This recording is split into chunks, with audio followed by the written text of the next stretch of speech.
It's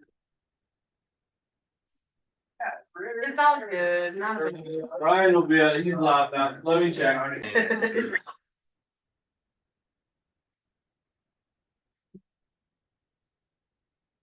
Hi everyone, I'm Alex. I'm an alcoholic. And yeah, here at the Fourth D Club at the Sunday speaker meeting, me, Brian, and Seth have been splitting responsibilities since I got here about 3 years ago. So when I got here, I jumped right in here at the club, and I just knew that Brian and Seth would be a pillar for me in my recovery. And I'm just so grateful to see the growth in Brian in the last couple of years. The first time I heard him share his story, he couldn't get through it because he was crying the whole time. And it spoke to me. Like I totally get that. This is life and death, this is not something to be taken lightly. And he just went through so much. And I just love the fact that you wear everything out on your heart, and then you're so vulnerable with us here, and you give it AA everything that you have, and you give this club everything that you have, because this club saved your life, and you just wanted to give back to the community and make sure that it's here for someone else. And that is so important, that the club is here, and that people feel like there's a safe place for them to come, and they get to see your face, when they come here on Sunday. And I just love to watch you with newcomers, welcoming newcomers in here and making sure they feel welcome, and making sure that they know that, hey, we're here for you. And I'm just really excited to hear you today. So get up here. Just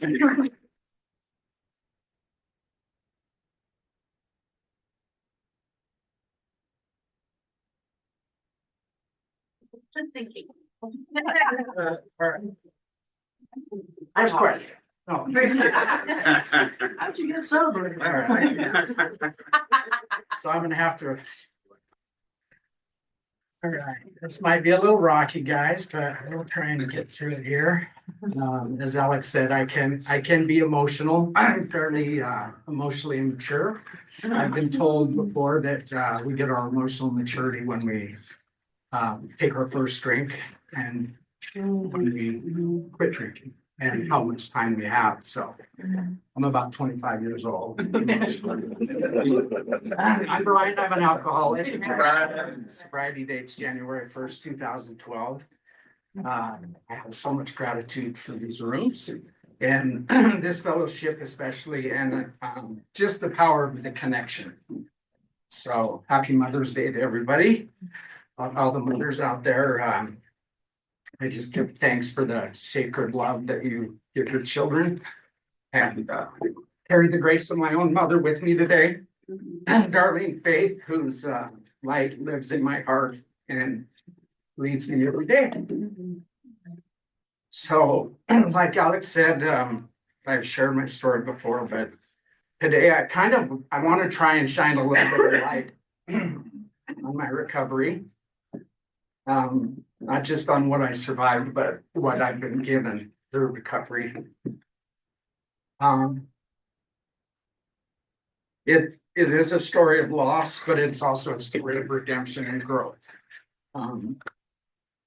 My first exposure to alcohol was through my family. My father was a construction worker. I grew up in Billings. I was born in Billings. My dad was a construction worker. He traveled around the state of Montana.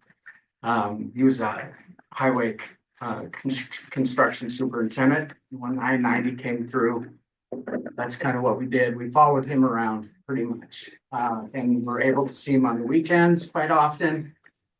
Played a lot of my little league sports and things like that during the week, had my games, and then we would pack up the trailer and go to see him wherever he was. So that could be Freud, Montana. It could be Boulder. It could be Ronan.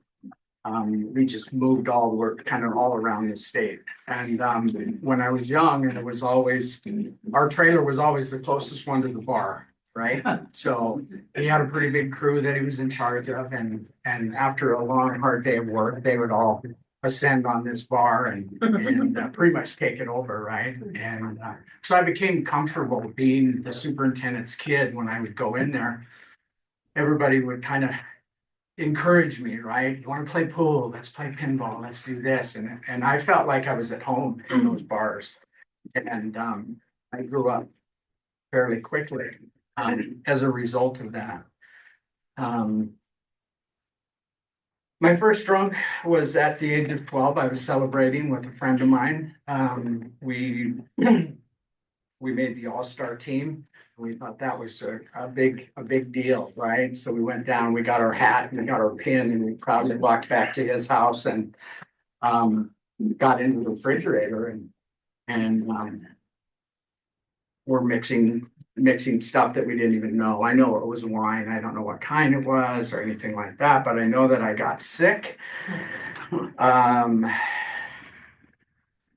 But at the end of it, I was curious and I just really I loved the way it made me feel. And we've all had that experience. I'm sure most of us have.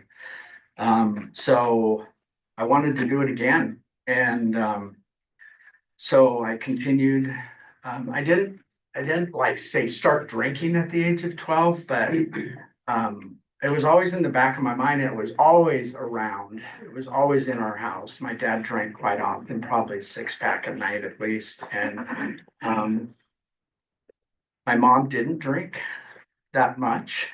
As she progressed, or as my father's alcoholism progressed, I have a feeling that she started to drink just to kind of stay in the crowd, you know. She did it for him, so to speak. At the age of 16 and 17, I started partying with my friends. You know, we started running around, and I was always very athletic, and so I kind of ran with that crowd. But I also had a kind of a little bit of a side to me that would run with what I typically wouldn't run with. So I knew a lot of people. I had a broad spectrum of friends, and just that's the way I was. So I started smoking a lot of pot. I started doing, you know, drugs, but mostly drinking. And I played a lot of sports. I went to high school, Billings West High. It was 1,500 kids. There were only a couple black kids in our school. And one of them happened to be my friend, and he happened to be the kid that I got drunk with when we were celebrating our all-star accomplishments. And so I knew about prejudice. My dad didn't like him. He didn't like me hanging out with him. And I had a resentment for my father about that. And I just, the way I looked at it was everybody's the same, you know, everybody's a child of God. And I don't think I went that deep, but I just felt like, you know, he deserves to be treated just as well as you. He's not the N-word, you know, he's not that way. And my mother sided with me on that. And thank God, because like Seth said, I was kind of a mama's boy as well, you know. I have a lot of her in me. And so in 1983, in 1982, I played on a high school baseball team, and we were really good, and we were state champions that year. I think the record still stands. We were only beat 3 times that year. We moved through the state tournament like a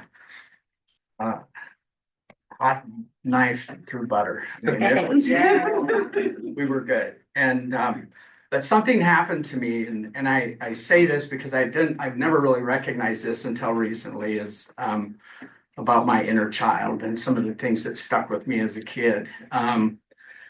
right after that tournament, we were going to a regional tournament and I messed up. My coach asked me to go move his car. I had just gotten my driver's license and my coach gave me his keys. He said, we got to move this car all the way around because the minor league team's coming in and we have to practice on the shitty field.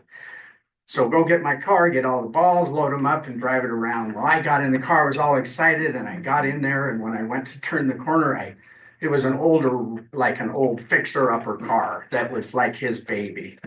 And I hit to turn and I broke the thing off in my hand. And I was so scared because I was intimidated by this guy. He was a Marine and he came unglued on me when I was able to get the car back around. And consequently, I never played again. When people interviewed him for newspapers, he never mentioned my name. He shunned me. That stuck with me. I mean, that stuck with me. And I had the opportunity a few years later when I was an adult, to play with him in a basketball game, and there were fisticuffs. And so I really held a grudge against him. I've since made amends with him, which is great. But rambling on a little bit, and I do apologize. It's just there's so much, right? In 1983, that next year, going through, I had a beautiful girlfriend who I was my first love, and it was great. Her father owned the Coors Light distributorship, which was right down the street from my house, a block away. And we cleaned his offices on the weekends. So I had a key to the warehouse. And he knew it. He said, just if you're gonna take anything, take the dented ones. They had a cooler for the damaged product, right? So we could take all of that we wanted to. So during my senior year, I was pretty popular because I had a key to that place. And not only that, but just at his house, we could go up there anytime. There was a huge bar up there, and it was like it was a country club, right? And I was kind of middle class, so I spent a lot of time there, and just the drinking just started kind of a weekend thing. We would party really, really pretty hard. And then as that progressed, as the year progressed, I was having a fantastic senior year. We went back to Minnesota for Christmas that year. And it was the last time that we would ever go back. I didn't know that then, but when we got back in January, my mother was diagnosed with colon cancer. And that was like, I didn't know how to accept that really. And so she went in and out of the hospital and she was home, and we would try and get her to do this natural stuff and eat, the pits of these certain nut or whatever, and it's just horrible tasting things. And she didn't really like that. And so she went in and out of the hospital. And right before Easter weekend that year, she went into the hospital. And I remember on Easter Day going to visit her, and she wasn't doing that well. So it was, it was the last day that I would see her was Easter night that year. I remember back then it was, I remember I went to school that next morning. She passed really late at night on Easter. And so I was gone. I was asleep. I got back up. I went to school. And then I came into school and they took me out and it told me that she had passed. Well, my dad and my brother came into my class and took me out of there. And so there wasn't really like a lot of counseling or grief counseling or anything. So my counseling, I didn't process my grief. I drank it, and that seemed to work. And so I really started drinking a lot. I took full use of that key that I had. And so now I have my dad and me at home. I'm the last kid of four. I have two brothers and one sister. My two brothers are older. My oldest brother's about 14 years older than me. So by the time I was 10 or 12 years old, he was long gone, doing his own thing. So we weren't really close in that regard. And so there I am living with my dad, wanted to play baseball in college, never got the opportunity. So I enrolled at Eastern Montana College, which is now MSU Billings. And I should have just saved my money. I didn't even go to class. I got my car stolen on campus. It wasn't a good situation for me. But what I wanted to do is I wanted to do anything that was involved with sports. So I got a job at a sporting goods store and I started selling shoes. And I knew they silkscreen t-shirts in the back. So I started learning how to do that. And I loved art. So I started creating art for these guys. And I really fell in love with it. And I started to flourish. And I started to pick up all these accounts. And where I was finding these accounts were bars and restaurants, right? So back in those days, in the 90s, late 80s, 90s, everybody wore bar shirts and bar hats. I'm sure you remember a lot of that. They were selling them. It was a profit center for a lot of places like the Iron Horse Stockman they were selling shirts out of the back of Playboy magazine. They would be pulling orders faster than they would be serving drinks a lot of times. It was crazy. Hats, all that kind of stuff. So I was right in my element. And so Billings was my territory back then. I reference, Stockman's and places like that just because I got to know those people. I did all my business in bars and restaurants, and that was a really good excuse because I can't stop going to those places. They're my business, right? They're my customers. So that's how I justified that. Started going into different places like Yellowstone Park. We got into all those places. And then my boss said, I'd like to open up Southern California. Would you like to go and pioneer this line down there? So I went down to Southern California, got myself a place in Palm Springs, and I started repping these lines throughout Arizona and selling our artwork from Montana. Obviously, it was palm trees and, Knott's Berry Farm and SeaWorld and all these places that we were getting into and having great success. And then we signed on with a company that took on, they sold licensed merchandise. So back then, like Bart Simpson and Batman and all these funky things and rock and roll shirts that you'd sell, tour shorts and Music Land and places like that. JCPenney, blah, blah, blah. So, I was rolling and to me, there was no looking back. Like this is what I was going to do for the rest of my life. But it started to catch up to me. I had 2 DUIs in 5 years. I could never stay in the present. I was always future tripping about what this was going to be, what, I was never here, like firmly on the ground. I was always out here and worrying about what people thought about me. And it wasn't a very healthy lifestyle. I was actually more sick down there than I was ever up here in Montana. So I had to come back. There was a lot of shit that happened, and I lost a lot of money on some deals, and I kind of felt like I needed to come back to the mountains. So I moved back to Billings and started another little thing and it was involved in screen printing and doing things, and then eventually developed a line of clothes, and it kind of took off. It was a local brand, and we started doing really well. So with hopes to expand, but I was still doing the same things.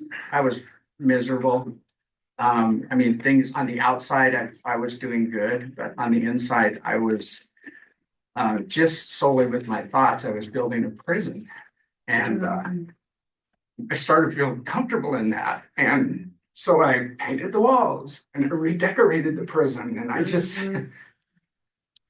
couldn't get out. And it was built only with my thoughts. It was all built up here. And so my partner and I said, well, maybe it's time to do a second store. Let's try one. Let's see if we can do one. So I moved to Red Lodge, Montana, and I opened up a little store up there.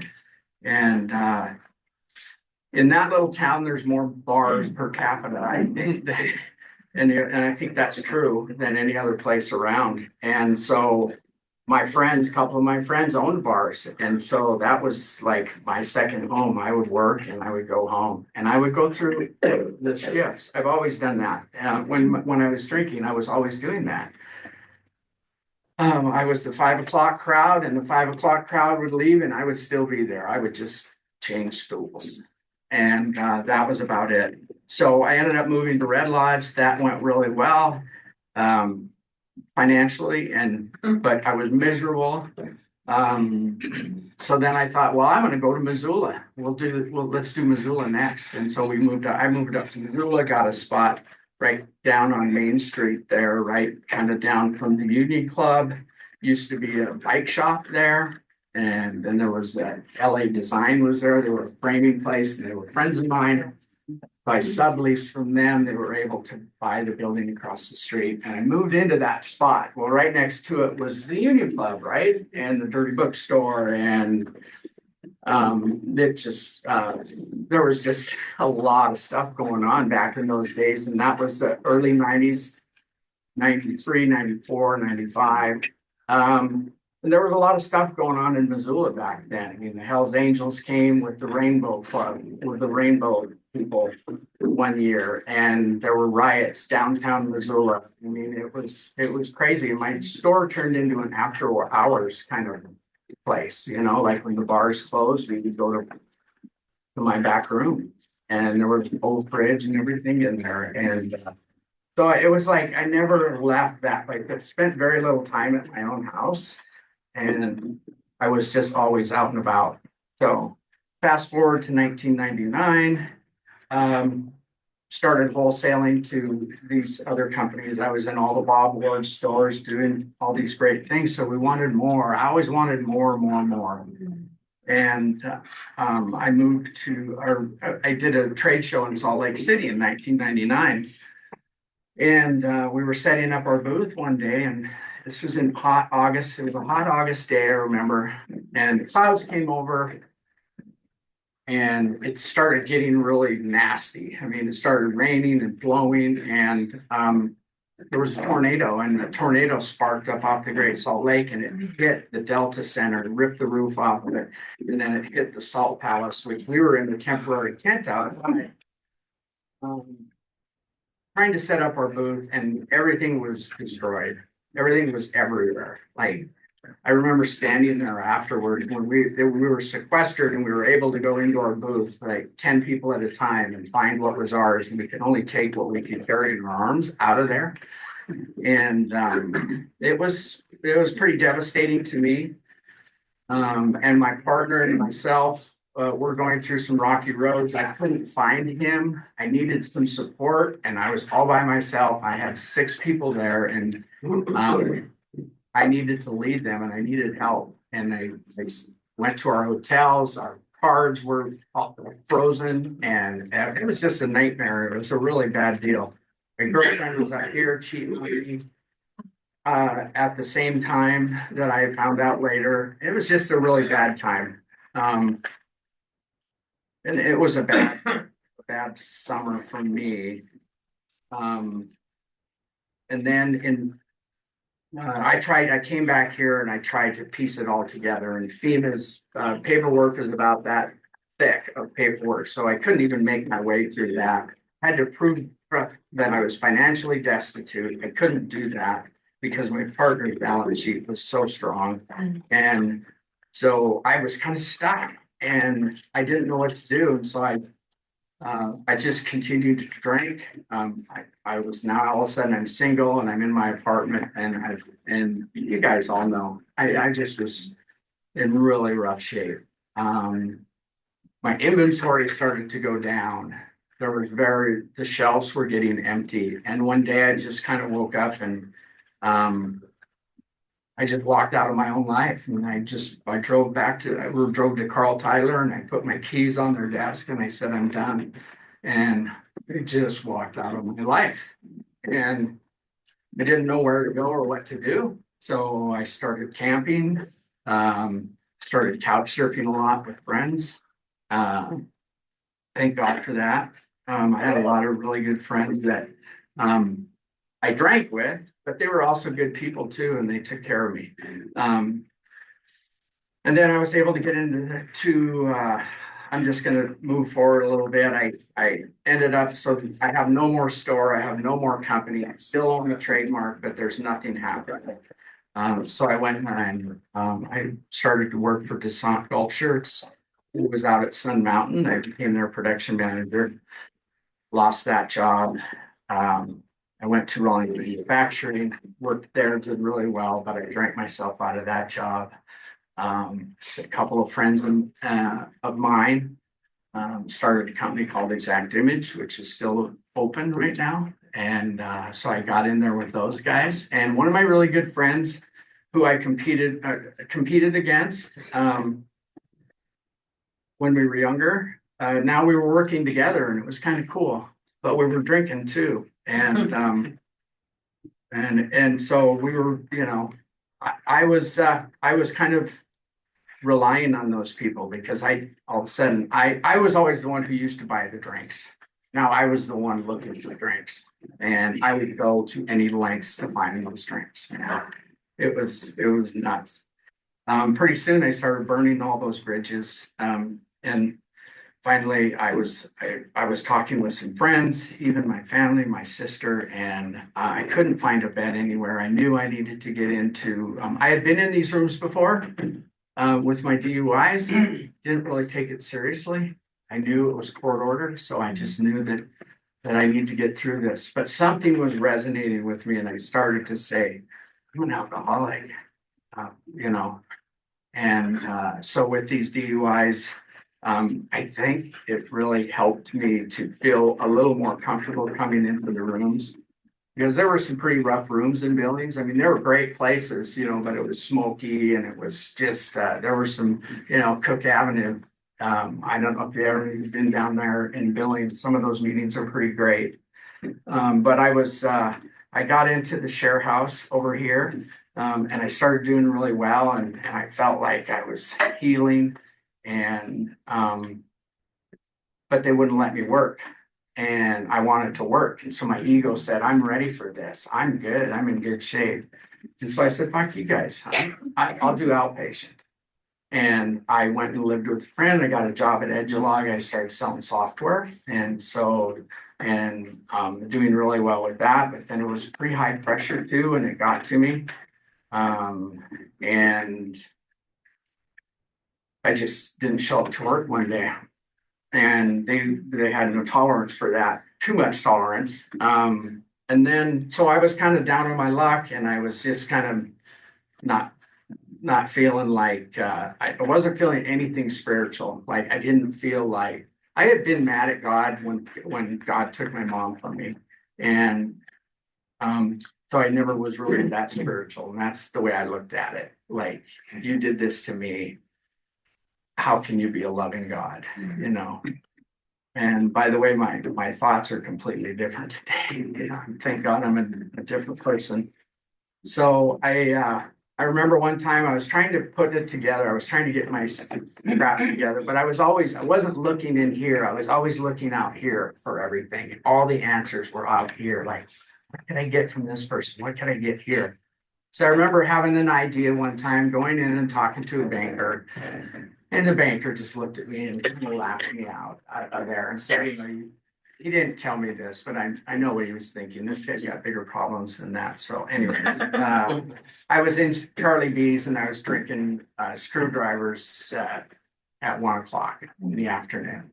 Some gal came and sat next to me and she was a bigger gal and she was wearing this white coat, fur coat, and this fur hat, and Charlie B's, right? And so you get them all. And I'm sitting right next to her, And she said, well, first she said, can I sit here? And I said, sure. So I said, what brings you in here? And we started striking up a conversation, and she says, well, my name's Sharon, and I introduced myself, and she says, I'm just moving out here from Pennsylvania, and I'm out here scouting out a place to live, and I said, oh, wow. This is a great place, and what do you do? And she says, or no, yeah, she said she was come to look for an apartment and look for a job. And I said, I know everybody in town. I can help you, right? Me, ego, right? I know everybody. This is me. You came to the right person. You sat in the right stool.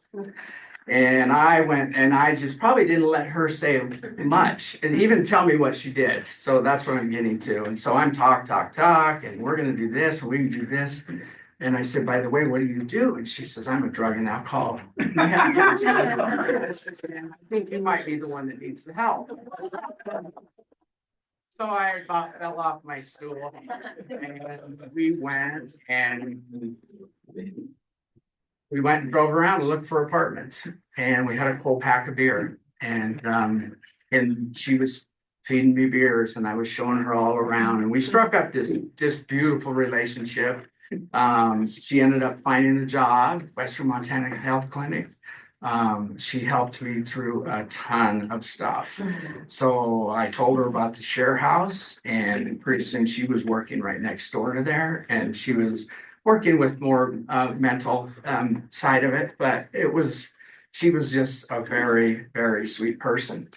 So happy Mother's Day to her. We lost her a couple of years ago. And so I tried to carry that light.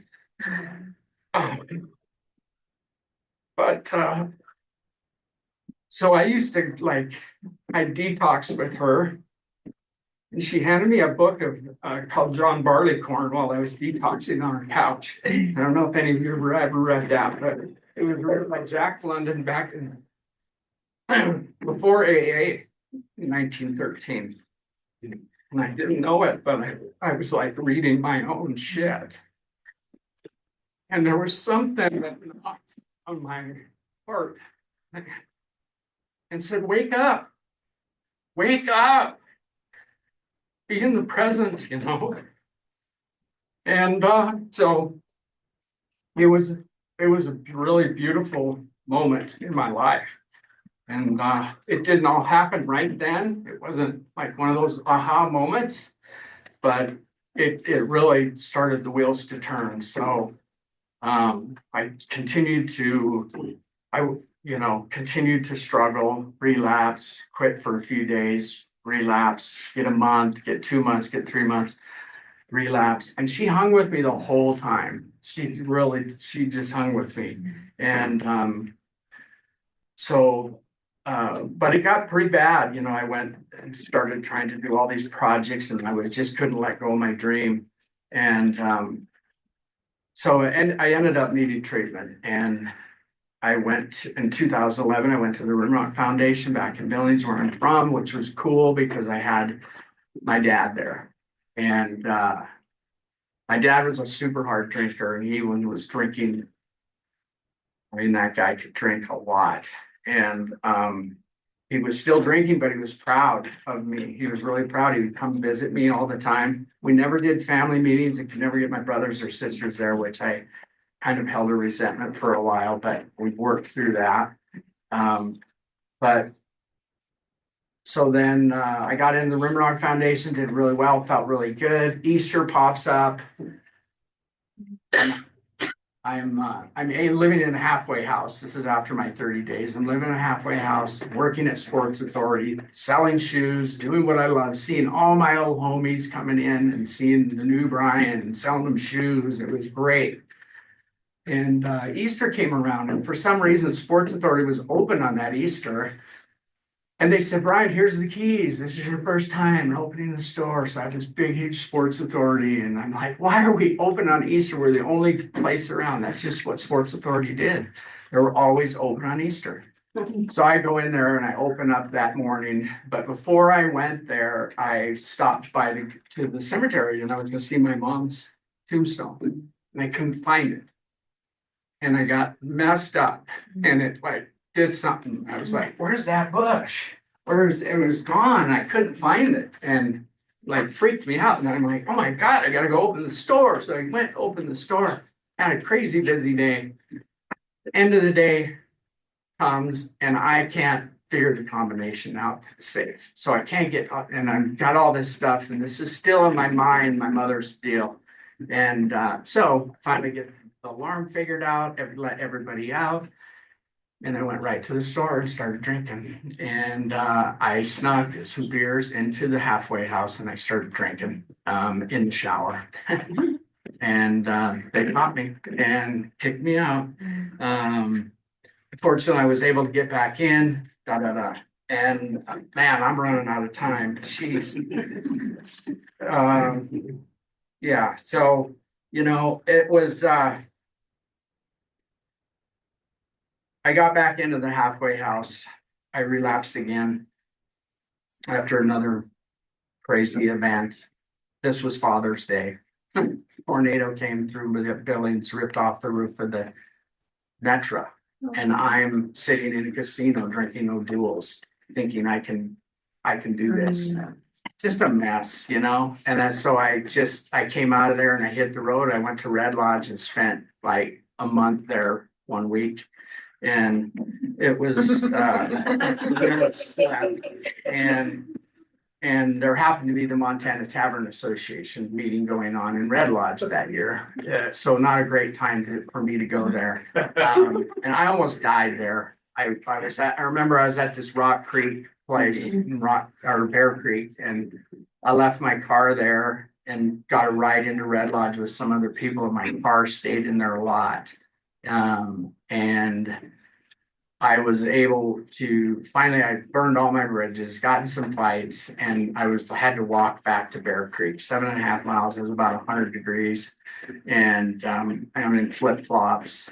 Somehow I made it back to Billings, and so, anyways, I made it back to Missoula. Here I am.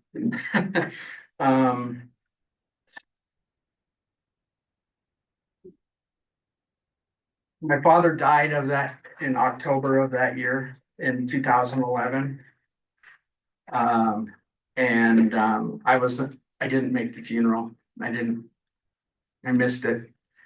And I'll carry that with me till the day I die. And it wasn't because I didn't love my dad. It was because I was in no condition to get there. And I was down. And my brothers didn't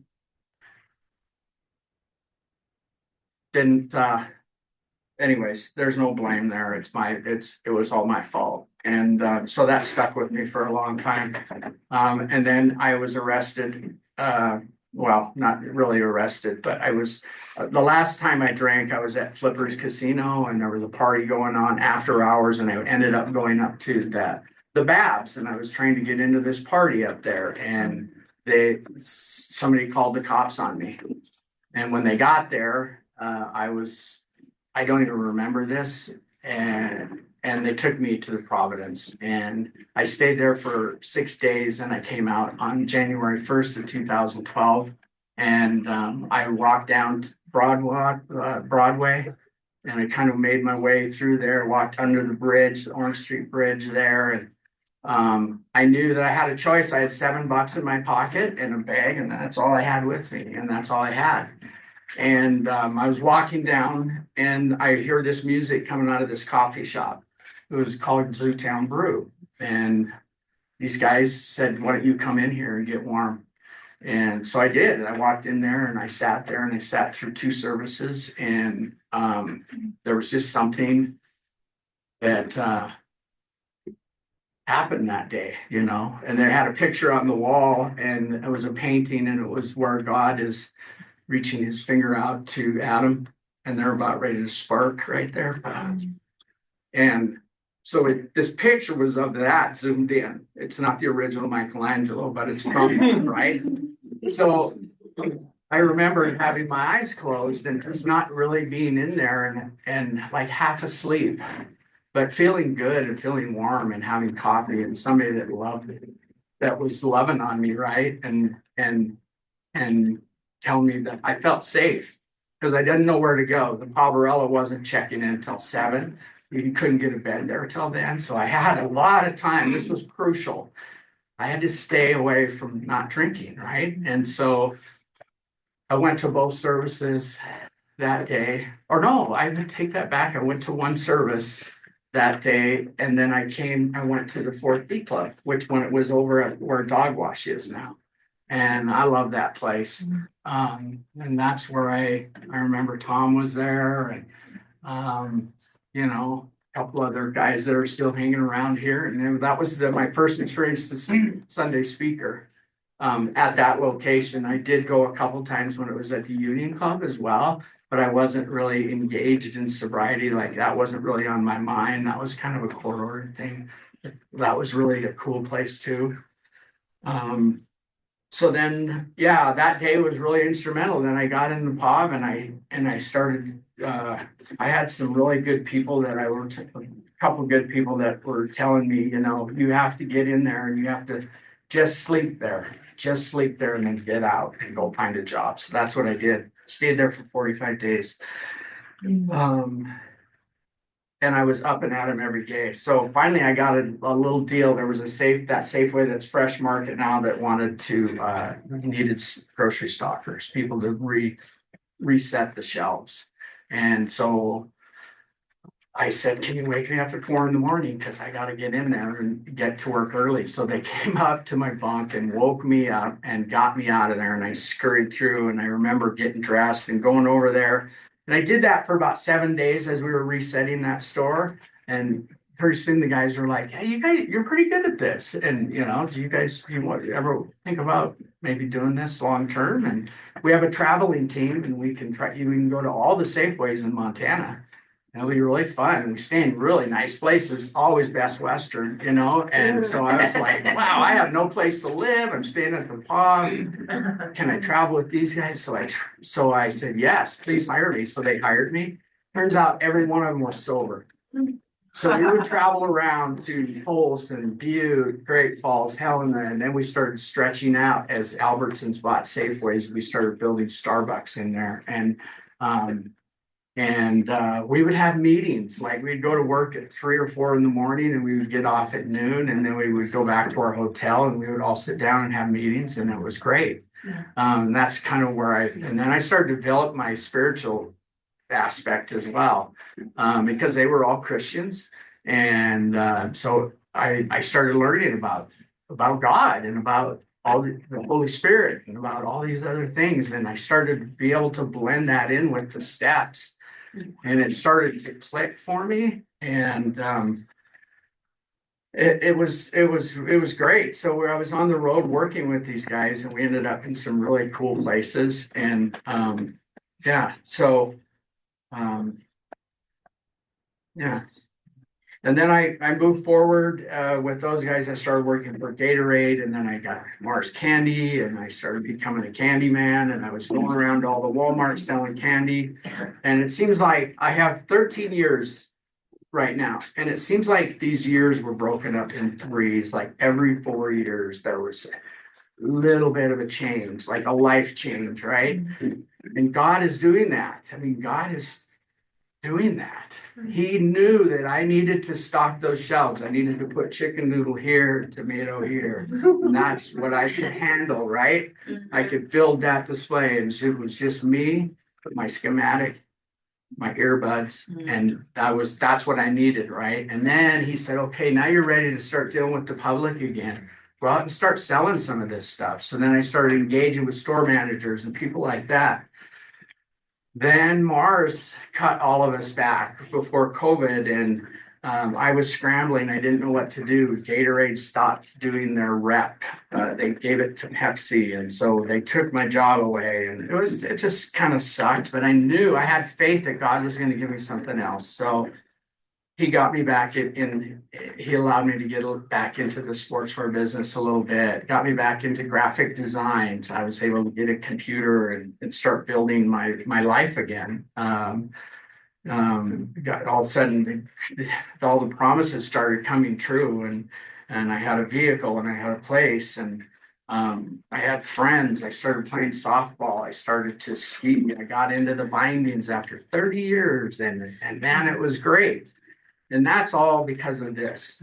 And it's all because of just the steps and practicing the steps and doing them in order and making those. But most importantly for me is to make it in all my affairs, right? And I don't do a lot of meetings. I don't do a ton of meetings, but I do a lot out there. And I love the Fourth D Club. I sit on the board here and I'm just so excited about where this place is going and what the future is for it. So that's where I pour my energy into. I sell swim spas now and hot tubs, which is a fun job. I'm doing good at it. I was, yeah.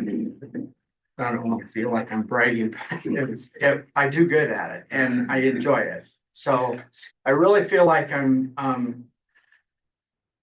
starting by working on my inner child and working on some of these things that I've had. If we look back into like, what are some of the things that happened in our lives that used to just blow off, but now I realize how impactful they are. You know, it's like turning that signal and breaking that thing off. I mean, it was a huge thing for me. For others, it might not. I mean, I've heard things like, you know, trumpet players who aren't making the right notes, and their conductor puts a piece of gum on the end of their nose or something, and then the person never does anything in public again, you know. And it's just it's those little things that happen to us as kids that the person might not think that's a big deal, but it sticks with us, and that stuck with me. And there's a few others, but just realizing that step one, I was powerless and my life was totally unmanageable. That was hard for me, surrendering, you know. It always seemed like defeat. I'm totally running out of time. I'm sorry. I got waylaid on that, my story. So, I mean, there's just so much there, you guys. But I've come to believe that I have a relationship with God now. I always realized that I always realized he was there, but I've now realized that God is in us and God's in all of us. And there is one God.